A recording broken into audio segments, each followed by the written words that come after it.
Hello and welcome back to the News Project Live on GNAT-TV's Facebook page.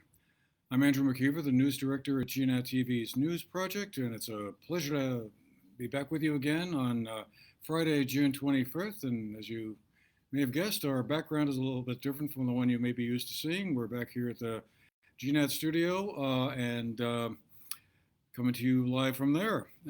Feels like old times. Anyway, just wanted to do our usual quick rundown of some of the state and local stories that we've been following and will be continuing to follow as we go forward. We'll start up in Montpelier today, where, as many of you know, the legislature is meeting virtually to conduct a veto override session of some of the vetoes that Governor Phil Scott put in place earlier. And on Wednesday, the State House of Representatives voted to overturn two of those vetoes that dealt with charter changes in the towns of Winooski and Montpelier that affected the ability of non-U.S. citizens to vote in local elections. They will now be able to do so because the legislature overrode the vetoes that the governor had put in place on that. The governor had argued that that was the sort of thing that would have been better to have a uniform statewide standard around, but the legislature came down on the side of local control.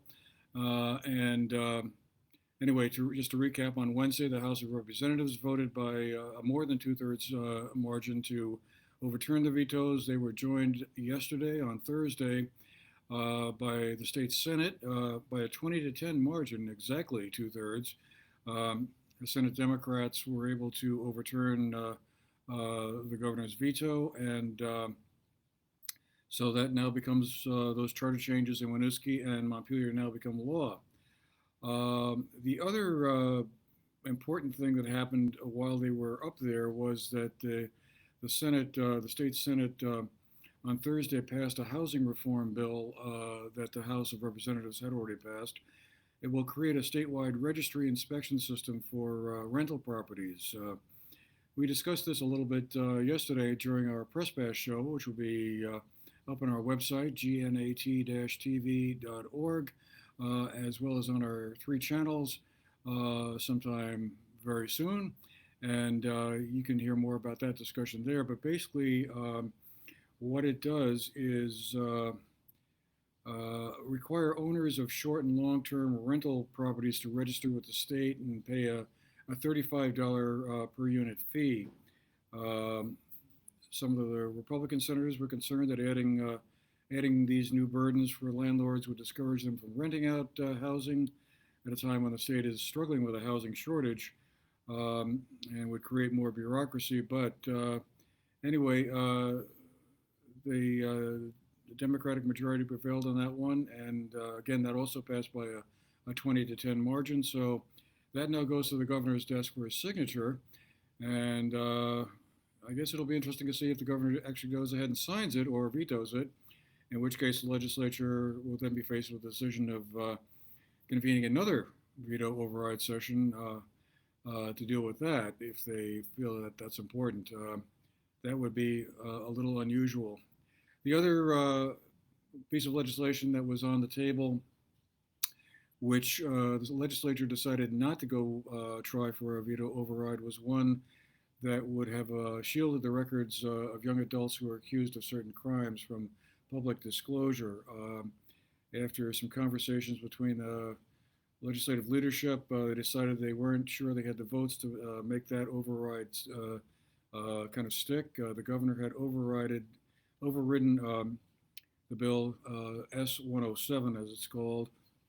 The bill would have allowed for the release of initial arrest information of suspects 19 and younger only if they were charged as adults with major offenses such as murder or sexual assault. So that will just that veto remains in place, and Senate and House leaders are saying they'll want to take a little more time to kind of talk about it and think it through and see what happens next year. Meanwhile, back closer to home, a relatively quiet news week, I think, but that gives us an opportunity to talk a little bit about the upcoming arts season that will be returning in a way to the area. after last year that put a big crimp in a lot of the organization's plans.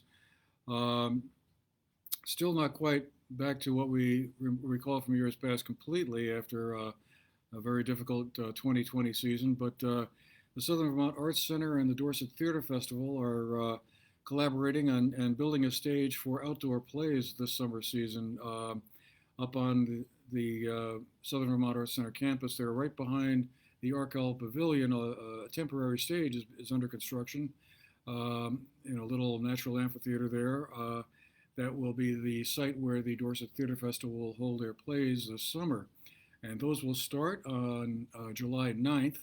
There'll be the curtain, I guess there'll be a curtain, will be rising at 8 p.m. on Tuesdays, Wednesdays, Fridays, Saturdays, and Sundays.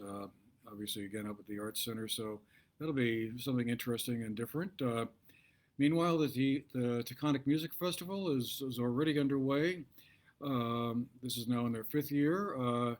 They will be holding a faculty concert at 7:30 p.m. on Saturday, June 26th. That's tomorrow, at the Riley Center for the Arts at Burn Academy. The Manchester Music Festival will be returning for its 47th season, and those concerts will be held as they've been for many years at the Arkell Pavilion at the Southern Vermont Arts Center. Those will start on July 8th, and they will run through till August 5th. And so you can go to the Manchester Music Festival's website and get all the information you need there, as well as buy tickets or whatever else you need to do. And so that's kind of nice to see all that activity beginning to ramp up again. Also, before we forget, the West End Playhouse, their season will be starting also tomorrow, June 26th, under a tent at the Walker Farm site. That's just their new facility, just a little up the road on Route 100 there, past the Playhouse. And they'll start with a concert series that'll run through until the 4th of July. And then they will follow that with a series of plays and musicals that'll start on July 14th and run through until October 23rd. And those will all be up at that Walker Farm site. So that's kind of going to be kind of fun to check that out. Also, the Solar Fest, which has been a long-running environmental green economy sort of event that highlighted energy efficiencies and solar energy, wind energy, that sort of thing, will be held again online, virtually, like they did last year during the COVID-19 emergency. It will be a free two-day festival. It will be held on July 24th to the 25th. Featured speakers this year will include Bill McKeever, well-known co-founder of 350.org, and also Representative Sarah Copeland Hanses, who is the co-chair of the Vermont Climate Caucus in the state legislature. There'll be a few other fairly well-known speakers as well. There'll also be some musical performances and also several workshops on topics like energy policy and designing a decarbonized home and healthy soil, healthy food, healthy people. So you can go to their website also and get more information about that. And before I forget, in case you want to get more information about any of these stories we're talking about today, you can go to our comments section, and down there you'll find links to some websites or other sources of information if you want to learn a little bit more beyond what we're saying here at the moment.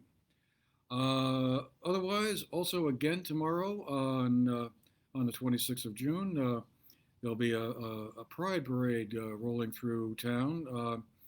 Some of you may have noticed last Saturday, a parade in honor of first responders that came down Route 7A. Lots and lots of fire trucks moving very slowly, obviously not on their way to put out a fire. Anyway, that was an event to honor first responders, and so this weekend, tomorrow, the 26th, there'll be a parade moving in two directions. One will originate in Rutland, and one will originate in Bennington, and they will honor the Pride Month, the LGBTQ community. And what will be happening, I guess, down on this end anyway, is that the parade will start in Bennington, and we'll head up Route 7A. It will be probably passing through Arlington around 11 a.m. if things are running on time.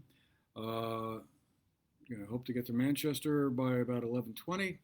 They're going to link up with the folks coming south from Rutland and head back into town, swing around through the roundabout, and go up to the rec park where there'll be a noontime picnic and probably a few speeches made, I would imagine. So anyway, if you're heading north or south of Route 7A and you see a lot of cars going in the other direction or whatever, that's what's going on. And then finally, 4th of July fireworks are back. After last year being unable to do them, the town of Manchester is planning to hold the traditional 4th of July fireworks celebration, obviously on Sunday, the 4th of July, starting at around 9:30 p.m. over at the Manchester Rec Park. Rain date is the following day, Monday the 5th of July, also at 9:30 p.m. And so that will definitely make it seem like things are sort of taking one more step back to normal. Anyway, that will do it for us for today. Thanks so much for being with us. Hope you found our little program interesting and informative. And we'll see you again next week. I'm Andrew McKeever, the news director at GNAT-TV's News Project. And it's, as always, a pleasure to be with you. And we'll see you again next Friday. Meanwhile, have a great weekend. Thanks again.